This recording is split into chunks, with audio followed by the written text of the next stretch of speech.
Greetings. When you're talking with someone who seems to feel lower than a snake's belly, and feels that quite often, take a deep breath and ask him, don't you sometimes feel that this life just isn't worth it? Now, most people will tell you that's a silly question, but some of them will rise to this and tell you, yes. What you've done, you've just been given, possibly, an opening to help retain life in someone who may be thinking of giving it up. You can be of help here. This is the Practicing Christian. Our report this week is suicide painless? Suicide, quite plainly, is painful.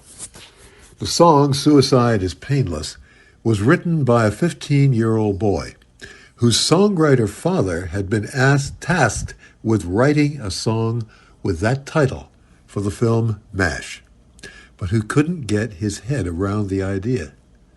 So his son wrote the song for him in 5 minutes.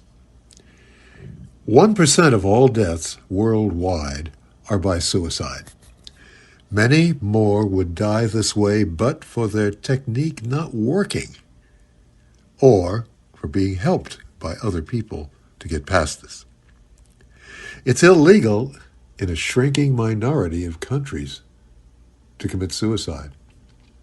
In the Western, once Christian world, it was unlawful since God has given life to all of us and should, under all but the most egregious circumstances, be the only one to take it away.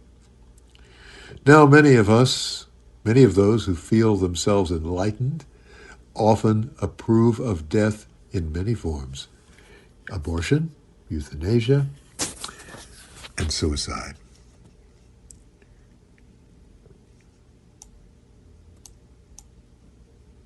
Why do we say it's painful? Because it affects so many people.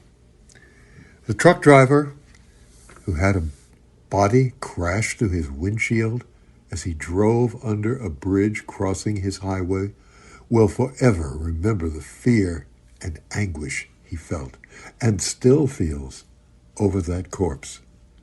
The father who finds his daughter or son dead by their own hand, only minutes too late to save them, will grieve night and day for all of his life.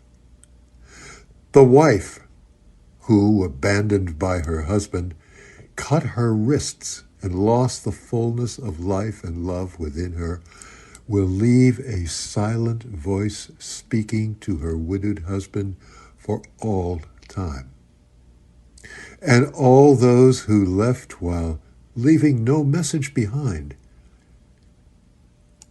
will fill their days remembering and wondering why that beloved person wouldn't tell them why. Practicing Christians rarely self-destruct, not only because we're fearful of God's displeasure, nor even because of the sinful and destructive world in which we see ourselves living. We refrain from self-destruction even when depressed, because the God-man Jesus, whom we love and follow and trust, keeps filling us with his life force and energy. His love squeezes out self-loathing and ultimate sorrows. That gives us an abundant measure of grace. This grace from God spills over from us to other men and women as his gift. We don't want to let him down, nor close a channel of grace from him through us to others. This self-death can, in many but not all cases, be avoided. For combinations of reasons, would-be suicides will often avoid seeking help. We know the poorer people in our cities are more likely to cut their lives short than those of us